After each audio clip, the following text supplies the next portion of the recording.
नमस्कार, स्वाभिमानी TV news चॅनलच्या बातमीपत्रात आपलं स्वागत।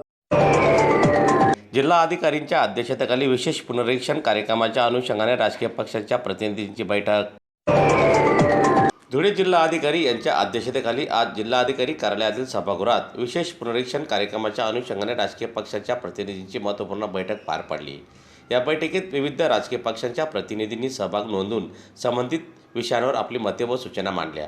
विशेष पुनरीक्षण कार्यक्रम सुरळीत आणि पारदर्शकपणे पार पाडण्यासाठी प्रशासनाने आवश्यक त्या सूचना दिल्या। जिल्हाधिकारी यांनी सर्व संबंधितांनी सहकार्य करून प्रक्रिया नियमबद्ध पद्धतीने पूर्ण करण्याचे आवाहन केले। तसेच कोणत्याही अडचणी अथवा तक्रारी असल्यास प्रशासनाशी संपर्क साधण्याचे त्यांनी सांगितले।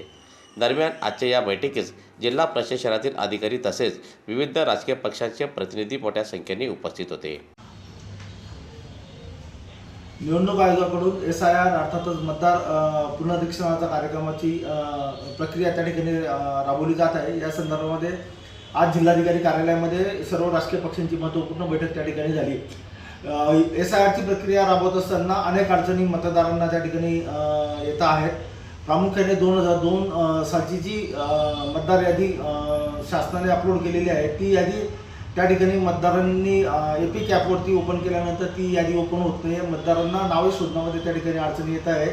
तसेच शासनाने नेमून दिलेले BLO ते त्या ठिकाणी प्रॉपर वर्किंग करत नाही आहे। अनेक BLO हे शिक्षक असल्यामुळे ते अद्यापही परीक्षेच्या याच्यामध्ये अडकलेले आहेत आणि अनेक शिक्षकांनी आमची BLO म्हणून जी नेमणूक केलेली आहे ती रद्द करण्यात यावी अशा याचे अर्ज निवडणूक अधिकारी यांच्याकडे दिलेले आहेत। त्यामुळे संपूर्ण BLOंची नव्याने नेमणूक करण्यात यावी अशी मागणी आज आम्ही शिवसेना उद्धव बाळासाहेब ठाकरे पक्षाच्या वतीने केलेली आहे। SIRची प्रक्रिया राबवत असताना प्रामुख्याने जे महत्त्वाचे घटक त्या ठिकाणी विचारामध्ये घेतले गेलेले आहेत त्याच्यामध्ये BLOचा रोल हा अत्यंत महत्त्वाचा आहे। पण BLO हा जागेवरती नसल्याचं देखील आम्ही जिल्हाधिकाऱ्यांच्या लक्षामध्ये या ठिकाणी आणून दिलेलं आहे।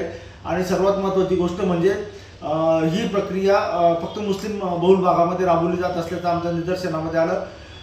तर याच्यामध्ये हिंदू किंवा मुस्लिम असा भेदभाव न करता ही प्रक्रिया संपूर्ण मतदारसंघातील मतदारांकरता राबवणं गरजेचं आहे हे देखील आम्ही जिल्हाधिकाऱ्यांना सांगितलं। आणि विधानसभा महानगरपालिका निवडणुकीच्या वेळेला जे 27,000 दुबार मतदार होते, काही मृत मतदार होते, त्यांची नावे अद्याप देखील त्या ठिकाणी कमी करण्यात आले नसल्याचं देखील आम्ही त्या ठिकाणी जिल्हाधिकाऱ्यांना सांगितलं।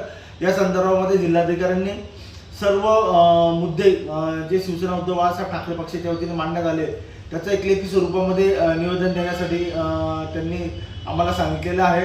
आणि निश्चितच या प्रक्रियेमध्ये शिवसेना उद्धव बाळासाहेब ठाकरे पक्षाच्या वतीने आम्ही देखील शासनाला त्या ठिकाणी सहकार्य करणार आहोत।